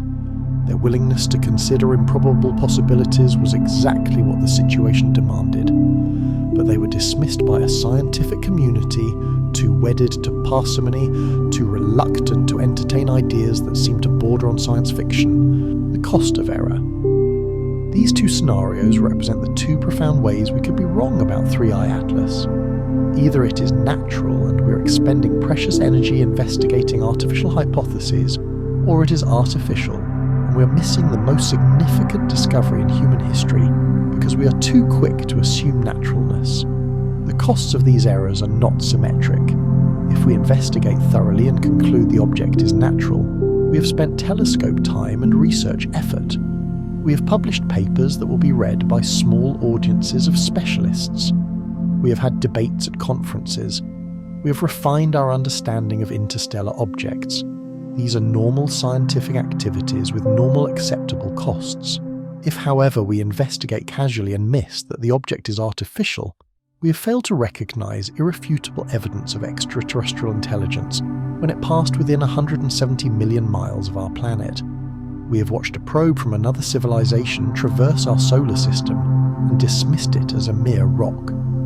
We have demonstrated that humanity, even with sophisticated technology and extensive scientific knowledge, tragically lacks the conceptual framework to identify artificial objects that do not overtly advertise themselves, and we will not get another chance with this particular object. It will leave. We will never see it again. Whatever information it carried, whatever purpose it served, whatever we might have learned from recognizing it correctly, all lost because we assumed too quickly that the simplest explanation must be correct. This is not an argument that 3I Atlas is definitely artificial. The probability remains low. The natural explanation remains more parsimonious, given what we know about base rates. How many objects in space are natural versus how many might be technological? But it is an argument for asymmetric caution, for taking seriously a profound possibility that deserves rigorous investigation, even if ultimately disproven. It is an argument for gathering data comprehensive enough that future scientists looking back at December 2025 will not be able to accuse us of having observed something extraordinary and not bothering to look carefully enough. In October 2025, shortly after 3I Atlas reached perihelion behind the Sun, Avi Loeb published a powerful essay advocating for the establishment of an international organisation specifically tasked with investigating interstellar objects for potential technological signatures. The proposal was not new.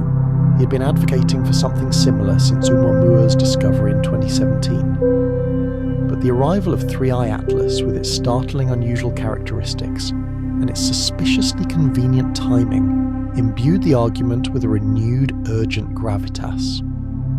The core premise is simple, yet profound. We currently possess no systematic framework for evaluating whether objects entering our solar system might be artificial. NASA tracks near-Earth objects that could pose collision risks. Various space agencies coordinate on planetary defense. SETI organizations diligently search for radio signals from distant stars. But there is no coherent body specifically responsible for the profoundly important question of whether physical objects passing through our neighbourhood might in fact be technological in origin. This creates a dangerous institutional gap, a glaring void in our collective response capabilities. When an unusual object like 3I Atlas appears, individual researchers can propose observations, write papers, make arguments. But there is no coordinated international effort, no dedicated pool of resources specifically allocated to thorough investigation, no agreed-upon protocol for what constitutes sufficient evidence to elevate an object from probably natural to deserving intensive scrutiny by the global scientific community.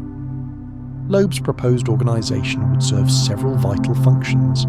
Triage, it would systematically rate each newly discovered interstellar object on a scale from clearly natural to potentially artificial, based on observable characteristics. Objects rating above a certain predefined threshold would automatically trigger coordinated observation campaigns utilizing multiple facilities worldwide. Coordination. It would pull together disparate data from observatories across national boundaries, ensuring that telescopes in different hemispheres operating at different wavelengths, employing different techniques, all contribute their invaluable observations to a centralized database universally accessible to researchers globally. Protocol development. It would establish clear, rigorous criteria for what specific observations would genuinely distinguish natural from artificial. It would define falsifiable predictions, creating standardized methodologies so that conclusions drawn by different teams can be compared meaningfully. Rapid response. It would maintain a state of readiness to redirect resources quickly when something truly anomalous appears.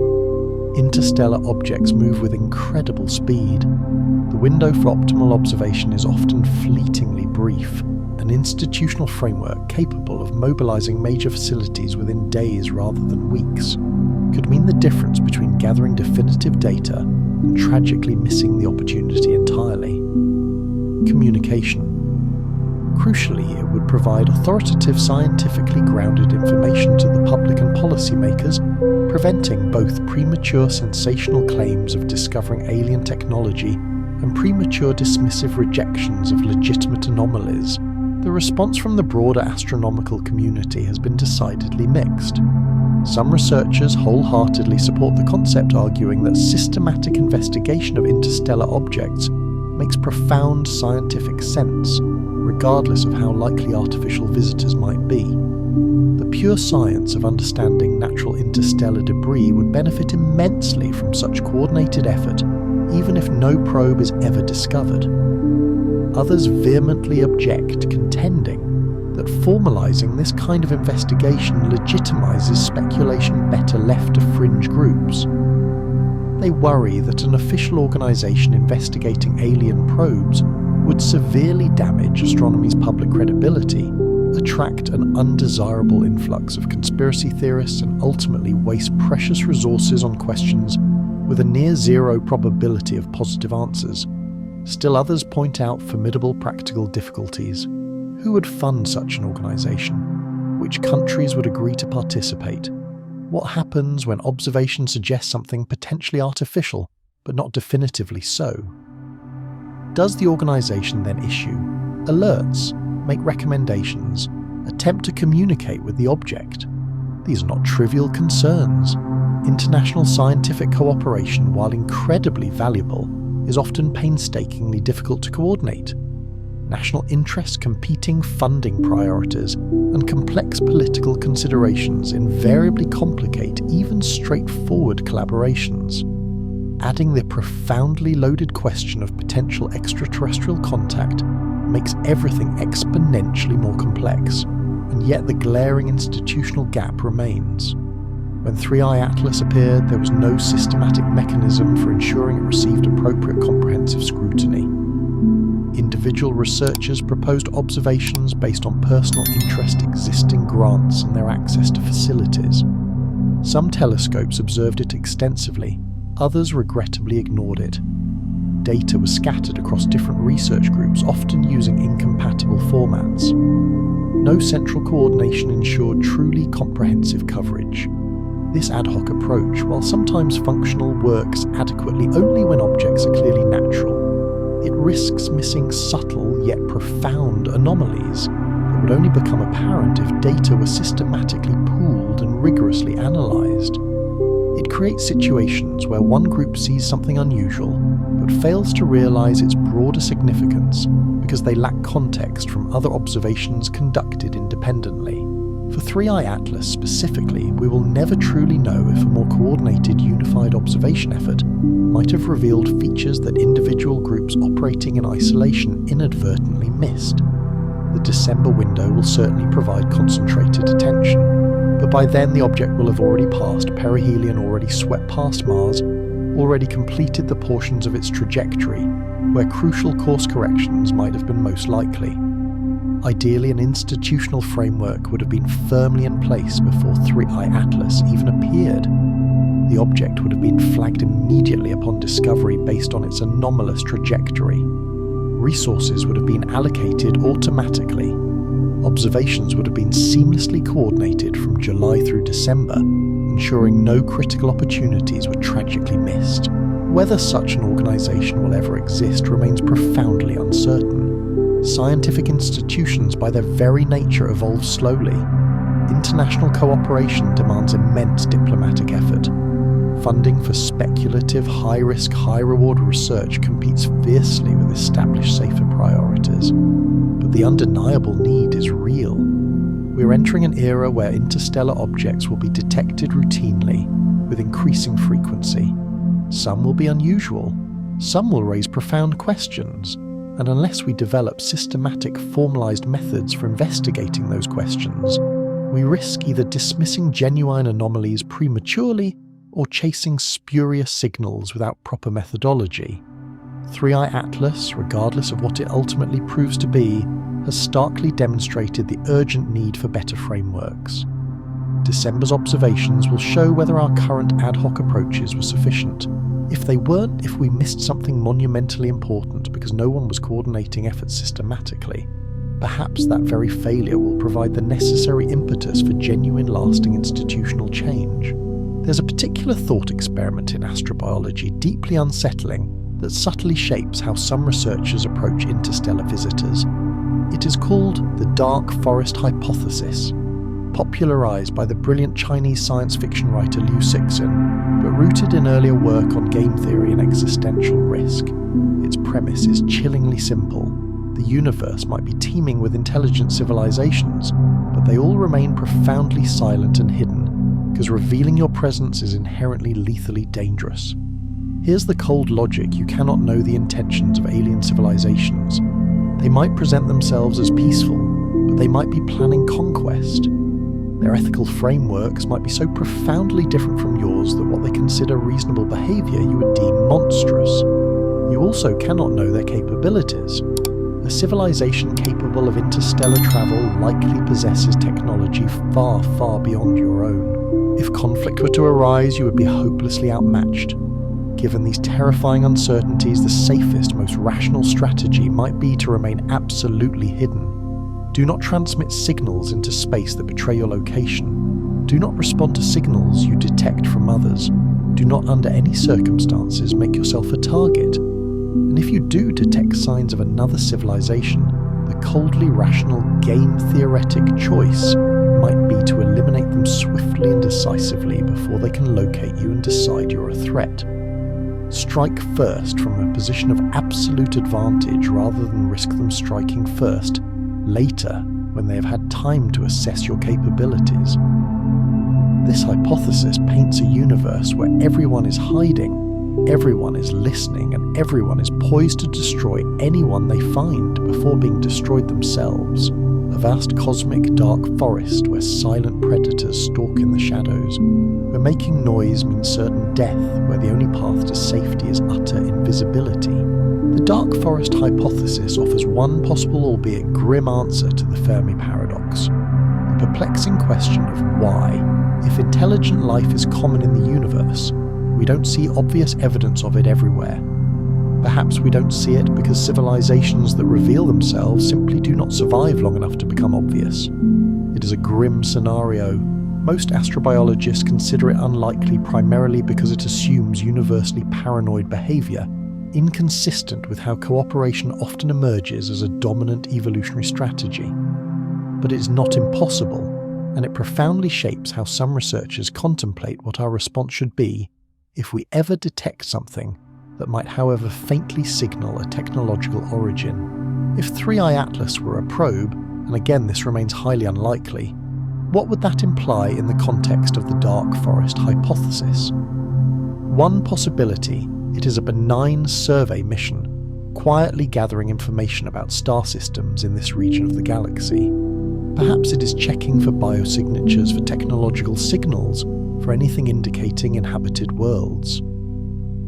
What it does with that information, however, depends entirely on the intentions of whoever built it, intentions we cannot possibly know. Another possibility, it is already gathering information and diligently transmitting it back to its origin point. We would not necessarily detect those transmissions.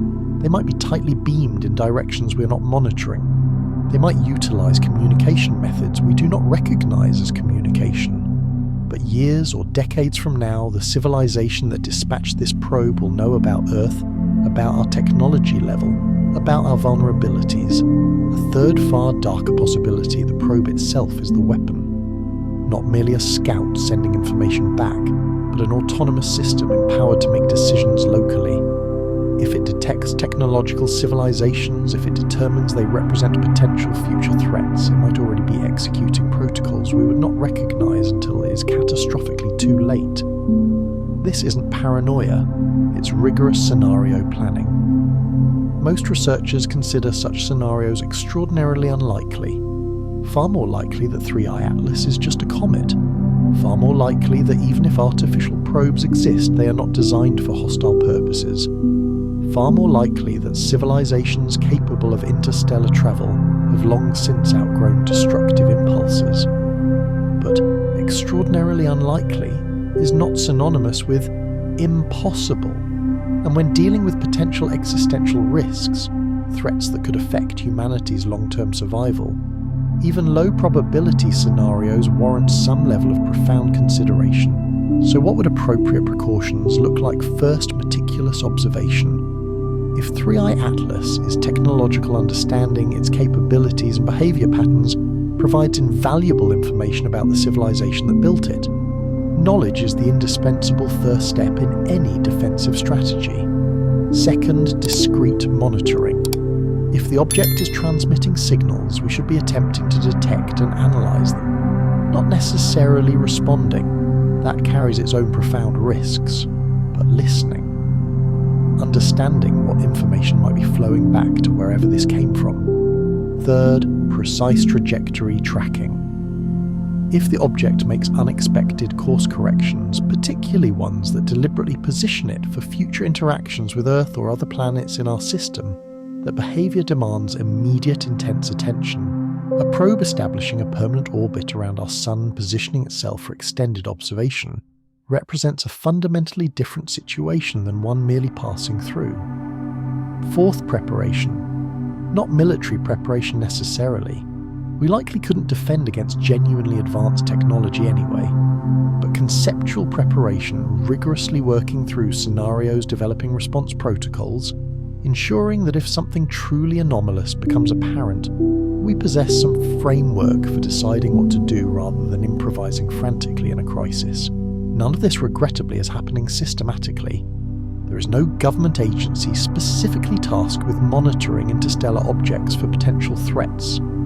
There is no international protocol for responding if an object displays characteristics subtly suggesting an artificial origin. There is no plan. This might be perfectly fine. If 3I Atlas is natural, if all future interstellar objects prove natural, if humanity never encounters alien technology in our cosmic neighbourhood, then the absence of such preparation costs us nothing. But if we are wrong, if something technological does appear, the tragic lack of frameworks for recognition and response could prove catastrophically costly. Not necessarily in immediate physical terms. We're probably not facing Independence Day scenarios where alien spacecraft suddenly attack, but in terms of missed opportunities, poor decision-making under conditions of profound uncertainty, or a catastrophic failure to recognise risks until they have already materialised.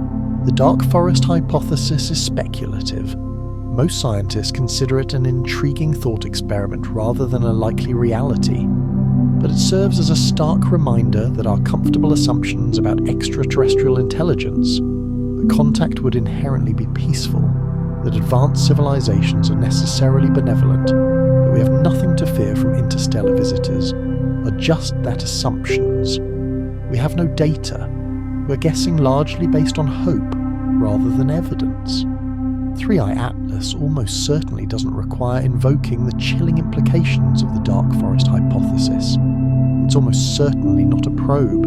It's almost certainly not gathering intelligence about Earth. is almost certainly not a threat, but that almost certainly contains an implicit unsettling acknowledgement. There's some probability, however small, that our assumptions are wrong, and December's observations represent our best opportunity to reduce that uncertainty, to narrow that probability before the object moves beyond our reach. Throughout the 6 months since 3I Atlas's discovery, most scientific discussion has occurred in specialised forums, conference presentations, meticulously peer-reviewed journals, arcane technical preprint servers. The broader public has for the most part remained largely unaware that anything particularly unusual is happening. News outlets occasionally report on the object when major observations are announced. Interstellar Comet passes near Mars makes for interesting but rarely alarming headlines.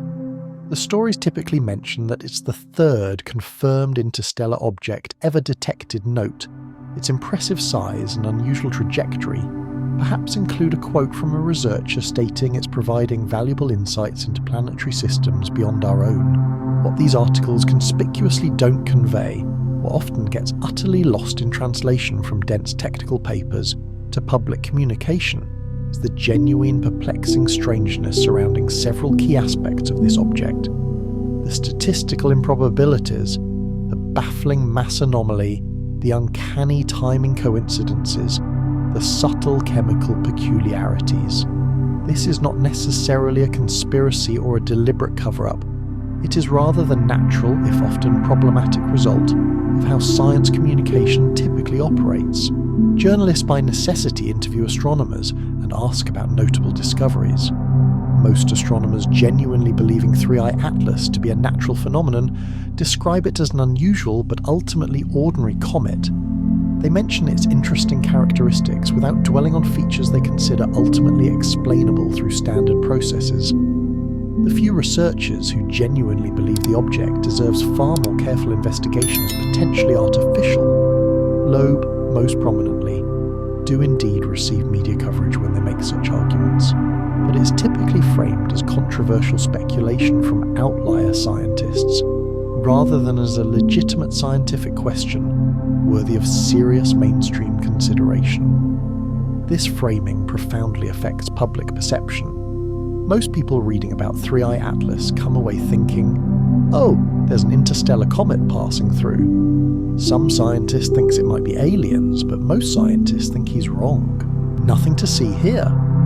Which might be accurate, probably is accurate, but it means the broader population has no awareness that December's observations carry any particular profound significance, that there's a genuine scientific question being rigorously investigated rather than just speculative claims from attention-seeking researchers.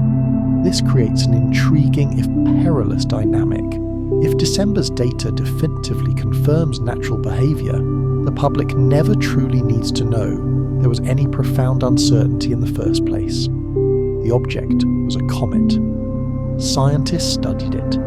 Conclusions were reached. Story over. No harm done by not broadcasting every intermediate debate.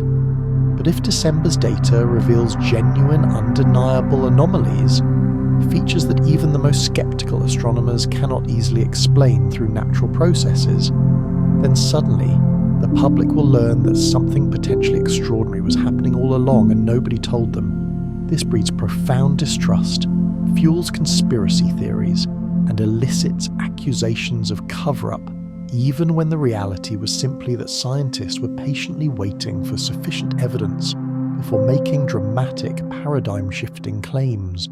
There is no perfect solution to this inherent communication challenge. Science operates on uncertainty and the gradual refinement of understanding. Public communication, however, craves definitive answers. We're not sure yet simply doesn't make for compelling headlines. But 3I Atlas represents a case where the gap between what specialists are intensely debating and what the public knows has become particularly wide, perhaps dangerously so. December's observations will either narrow that gap by providing data that definitively settles the question one way or another, or widen it further if anomalies persist without reaching levels that unequivocally convince skeptics. Either way, the object's closest approach to Earth will occur while most of humanity remains blissfully unaware that there's any profound question about what it truly is. The telescopes will observe, the data will accumulate, the analysis will proceed, and months later, after 3i Atlas has already receded into the outer solar system, papers will be published reaching conclusions most people never even knew were in doubt. This is normal for astronomy. Most discoveries proceed this way. But there's something disconcerting about the possibility, however remote, that humanity's closest confirmed encounter with a potential extraterrestrial probe might occur without anyone outside specialised research communities truly paying attention until after the crucial opportunity to investigate has tragically passed. On December 15th, 2025, at approximately 14:22, Universal Time 3i Atlas will reach its point of closest approach to Earth. 1.8 astronomical units, roughly 270 million kilometres, or about 170 million miles. In that precise moment, the object will be hurtling through space at approximately 67 kilometers per second relative to the Sun. It will appear as a faint smudge in telescope images, perhaps magnitude 15 or 16, depending on its current activity levels. Far too dim for naked eye visibility, requiring moderate-sized telescopes even to detect. Its coma will extend perhaps 100,000 kilometers, with a faint tail streaming away from the Sun, barely visible against the tapestry of background stars. From our perspective, it will traverse the constellation Virgo, moving steadily toward the region of the sky that contains the galactic centre. Within weeks, it will fade below the detection threshold of most ground-based telescopes. Within months, only the largest, most powerful facilities will be able to track it. Within a year or two, it will be effectively invisible, utterly lost in the vastness of space beyond our ability to observe. That moment, December 15th at 14:22 UT, represents the culmination of 6 months of anticipation, debate, and meticulous preparation. It is the point where 3i Atlas passes nearest to our world, where the celestial geometry provides optimal conditions for observation, where we gather the last high-quality data before the opportunity irrevocably vanishes. But the moment itself will be to the casual observer utterly unremarkable. There will be no visible event, no dramatic phenomenon, nothing you could point a camera at and capture for posterity. Just an object in space faithfully following its trajectory, as it has been for millions of years before humans existed, and as it will continue to do for millions of years after we are gone. The true significance exists only in context, in the profound questions surrounding this object, in the precious data being gathered in what rigorous analysis might reveal in subsequent months. The moment passes like any other, distinguished only by our concentrated attention, and the deep meaning we project onto it. December 15th will come and go. Most of Earth's population will have no idea anything occurred.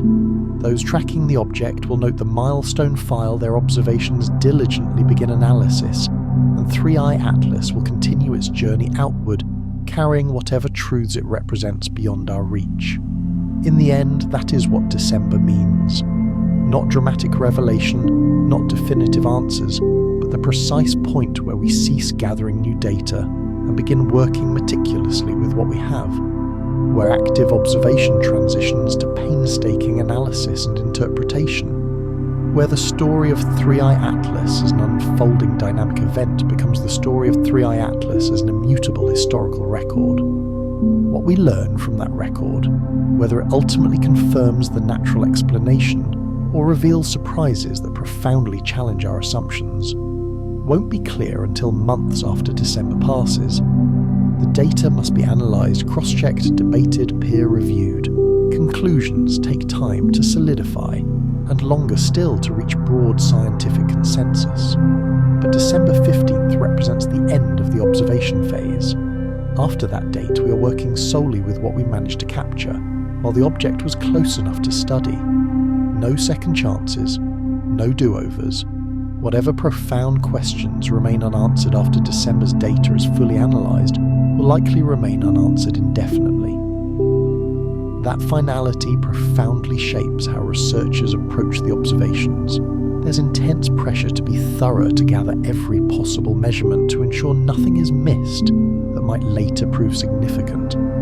But there's also a quiet acceptance that some questions simply cannot be answered from remote observation alone. We'll know what we can know, we won't know everything, and we'll have to make peace with that inherent uncertainty, as we do with so many aspects of astronomical observation, where direct investigation remains tantalizingly beyond our current technological capabilities.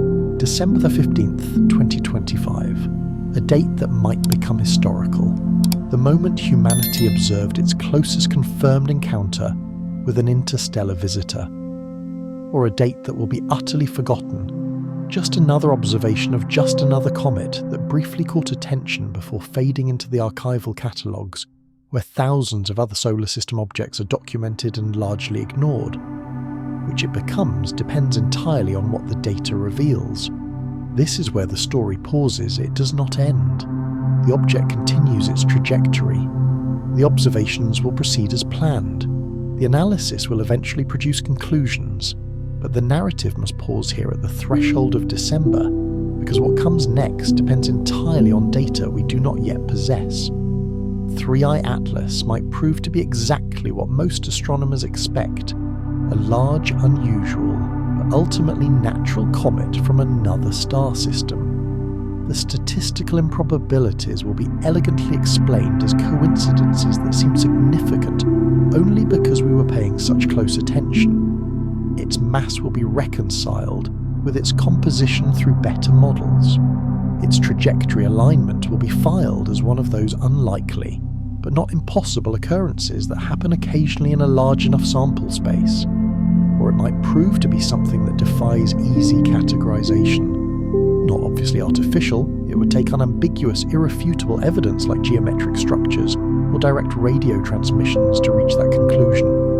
But strange enough that natural comet doesn't quite capture what we're observing. An object that raises more profound questions than it answers, that leaves researchers debating interpretation without reaching consensus. Or with a vanishingly small probability, it might prove to be something that irrevocably forces us to reconsider our foundational assumptions about what truly exists in our cosmic neighbourhood. Something whose characteristics simply cannot be explained through natural processes alone. Something that demands acknowledging the unsettling possibility, however uncomfortable, that we are not looking at debris from planetary formation, but at a product of intentional design. We don't know. We cannot know until December's observations are complete and rigorously analysed, and even then we might not know with absolute certainty. Astronomical observation rarely provides absolute unshakable proof. It offers only varying degrees of confidence in competing interpretations. What we can say with conviction is this: 3i Atlas represents an object unusual enough that careful, systematic investigation is warranted regardless of ultimate conclusions. Its mass trajectory, timing, and chemistry place it at the very boundary of what we consider ordinary, making it profoundly worth studying thoroughly to understand whether our cherished models of interstellar objects need fundamental refinement. The December observations will provide the best, most comprehensive data we are likely to obtain on this particular enigmatic visitor. What we learn will fundamentally shape how we approach future interstellar objects, as they are discovered in increasing numbers over the coming years. And somewhere in that data, in the images, in the spectra, in the precise measurements being gathered even now, lies information that will either reinforce our current understanding of how the universe works, or challenge it in ways we have not even begun to anticipate. That's what December offers. Not certainty, but invaluable data. Not immediate answers necessarily, but critical information that narrows the range of reasonable hypotheses. Not outright revelation, but the profound possibility of being surprised by what we find when we look carefully at something genuinely unfamiliar. The closest an interstellar visitor has come to Earth in recorded history. What it means depends entirely on what it is, and what it is depends on paying attention carefully enough to recognize the truth when the evidence finally reveals it. December will tell us what we need to know if we are watching closely enough to truly see it. The rest is just waiting.